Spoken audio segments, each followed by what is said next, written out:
Well, hello everybody, Ian here. It's the calm before the storm on day 2 of Trainfest. Yesterday was pretty hectic, so didn't get a chance to do any videoing yesterday, but hopefully today will be a bit quieter. Sunday, we're in Milwaukee, Green Bay Packers are playing, so it might be a bit quieter in the afternoon, so I'll get around, hopefully get around at least for some pictures to show you what's going on. Otherwise, I'll just take a quick look around right now before things start to get really busy. I'll give you an idea of the setup of the way things are set up in this big show.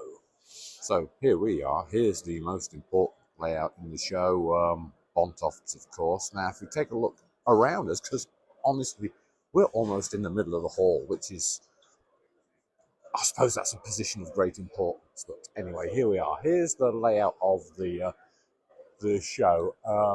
Over there in that area by the entrance is where all the manufacturers are. Lionel, Atlas, Athern, everybody is in that area. And then as we move around, then we get clubs and societies, historic organizations and such like.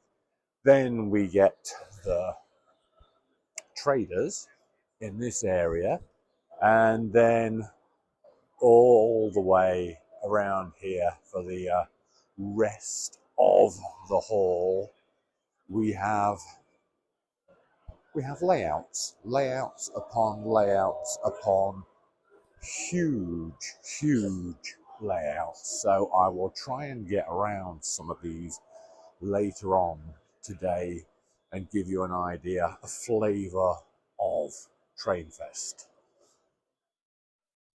So let's take a look at a little bit of operating on Bontoft for you. Then you'll know the operating sequence really well by now. We fill a wagon with the sand from the hopper and then move it over to empty it into the VW combi truck.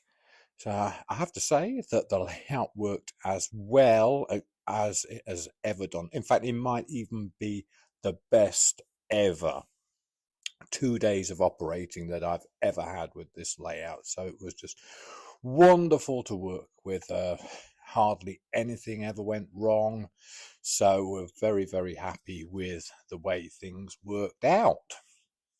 So, but it's taken a bit of a battering over the past few shows, so there's a couple of things that need to be fixed. The hopper needs to be fixed back in place because it's worked its way loose, and this whole loading dock, the loading dock is moves quite a bit. You might actually see it moving when I empty the wagon out, because we use that ram you can see in the background there to tip the contents out of the wagon and then shake the wagon, and that's worked the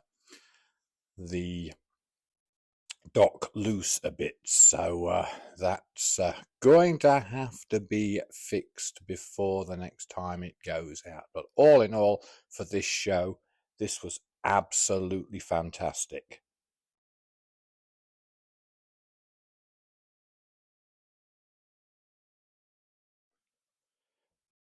Now, as you can see, we also had good crowds around the layout quite often, so that was very nice to see.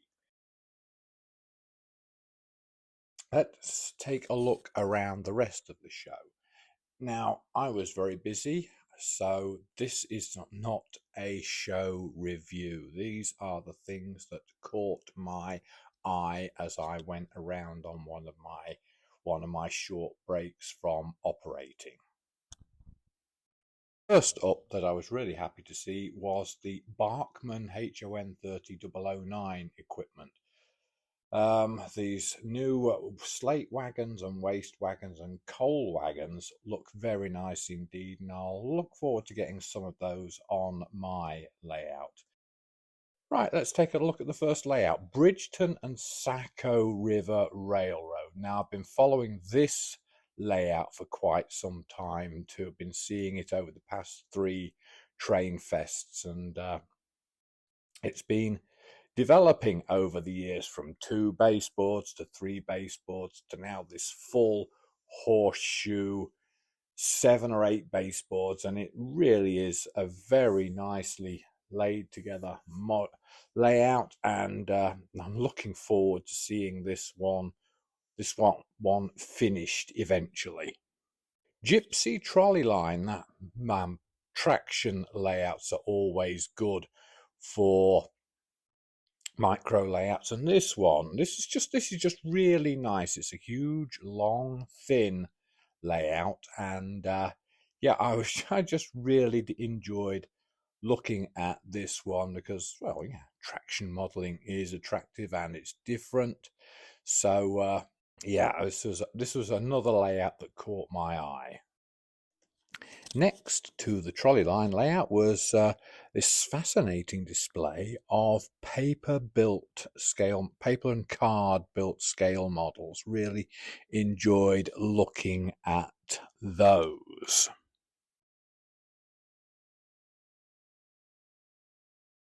The Kato mini modules were there again, and it was an interesting display of some strange looking units there, but also some quite realistic looking ones. You bought the kit in a bag like that, and then you could go over to a table and build it yourself. Another hands-on display was at the Woodland Scenic stand, and I saw several kids there having a go at doing some scenery. Traction layouts, now those are a great way into the micro model railway ethos. So there were several traction layouts there, and I enjoyed looking at those most definitely. So here's an interesting one. This is like, you remember the old Rabbit Warren 009 layouts? Well, here we've pretty well got a Rabbit Warren traction layout, whereas we like come from the town here in the bottom left hand corner, and we wend around and disappear into tunnels and up hills and round corners to a station at the top of the hill, and then say take another circuitous route down. It's quite a fun, interesting looking little layout.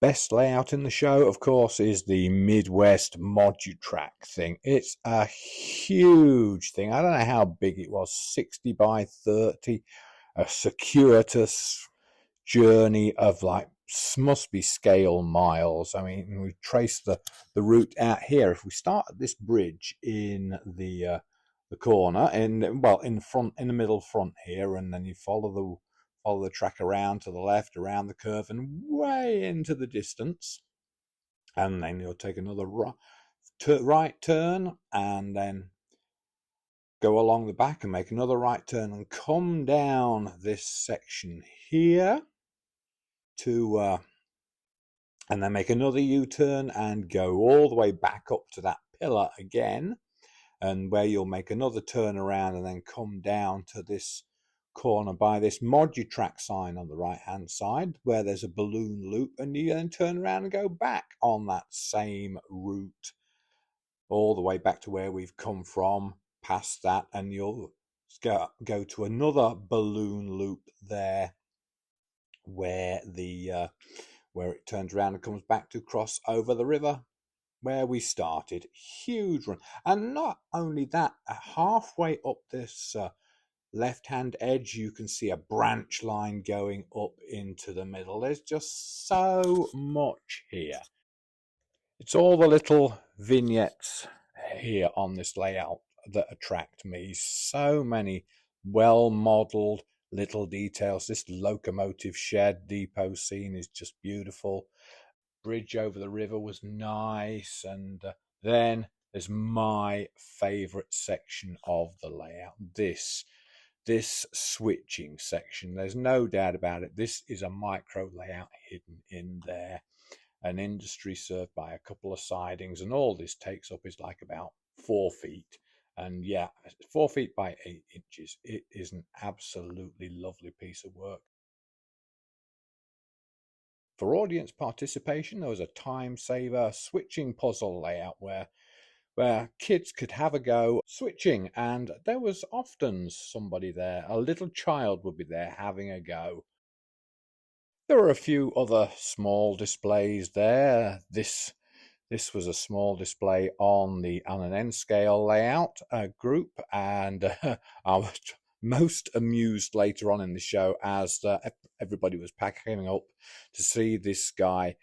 There's a handle on the other side out of our view, and the guy just picks the layout up with a handle and carries it out of the layout hall. So perfect micro layout, ideal there.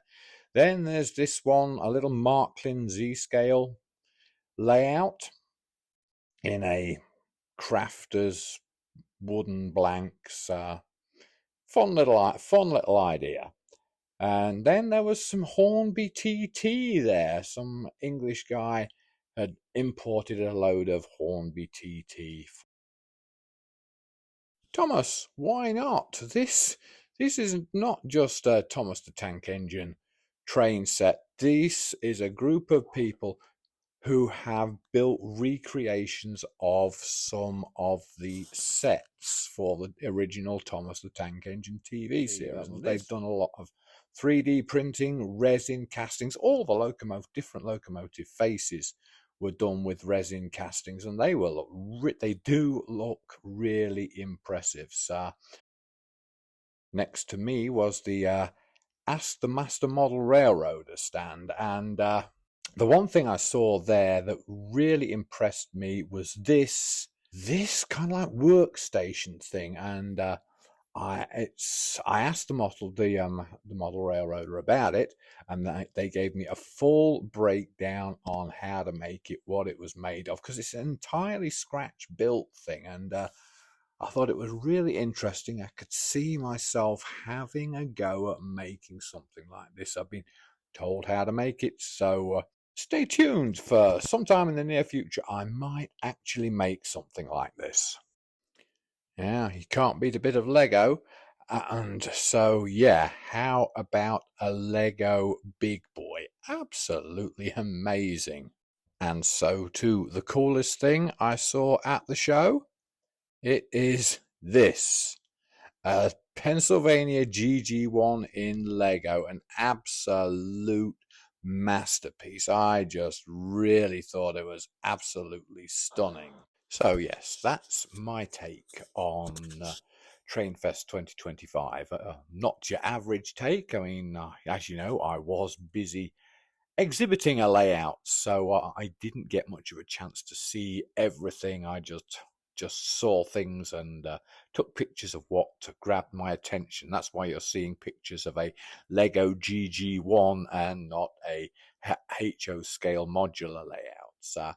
But it was a good time, and I look forward to going back to Trainfest again next year. So Bontoft ran perfectly, as I said, and yeah, it's very special when everything runs perfect, everything loads, everything tips, and yeah, it was a great weekend. So anyway, I'll be resting Bontofts next year, so I'll be taking something else. We will talk about what we're going to take there next year at a later date. I do have some ideas. So anyway, I bought a couple of baseboard kits while I was there from RS Laser. They are T-Track shadow box baseboards, and I've got an idea for what I'm going to do with those. So stay tuned for that.